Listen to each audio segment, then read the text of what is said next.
4 friends, one abandoned mining town. A story too good to pass up.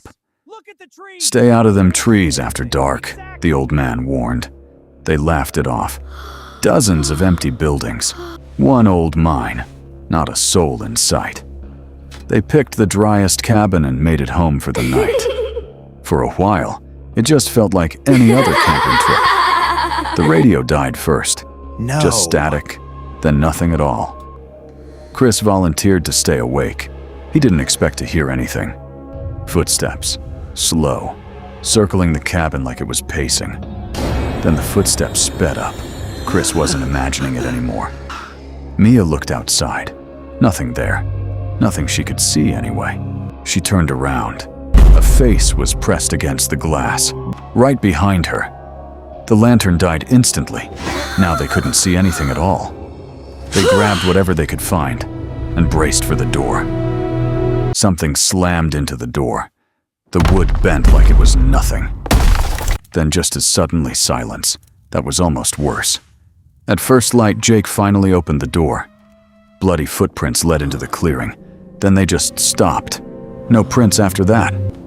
Daylight made them brave. They kept exploring anyway.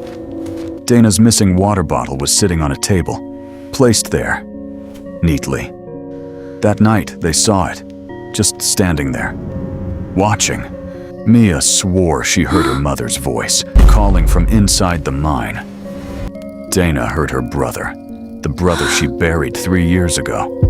It knows things it shouldn't know, Chris whispered. Everyone agreed. The ranger station looked untouched for decades. They searched it anyway. Screaming, somewhere close.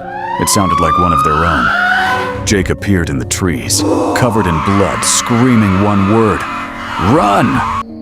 Then something enormous crashed through the trees behind him. It moved impossibly fast. 20 meters, gone in a blink. Dana fired. It didn't even flinch. It dropped to all fours, then stood back up like nothing happened. They barely made it inside. The door was the only thing between them and it. Something began scratching the walls, slow, on purpose.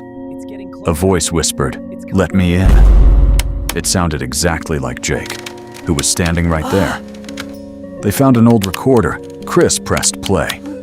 People had been vanishing out here for decades. Nobody ever said a word. The last words on the tape, "It doesn't kill everyone." Then it just stopped. They went into the mine anyway. They needed to know why. A whole chamber of belongings, watches, photos, toys, wedding rings. Then they saw the teeth, arranged in a perfect circle. Then they heard breathing, right behind them. It spoke in their dead friend's voice. "You shouldn't have come looking for me." The mine erupted into chaos. It was done talking. They ran. The tunnel was collapsing behind them, and it was still coming. It dropped from the ceiling, right in front of them. They found old mining explosives. It was their only shot. 3 of him stood in the tunnel, all talking at once. Even Chris didn't know which one was real. It finally showed what it really was, and it charged. Dana was pulled into the dark. "Don't leave me," she screamed. Dana's voice, but Dana was already gone. Jake pressed the button. Jake made it out, alone. Then he saw its reflection in the mirror. "You brought me home."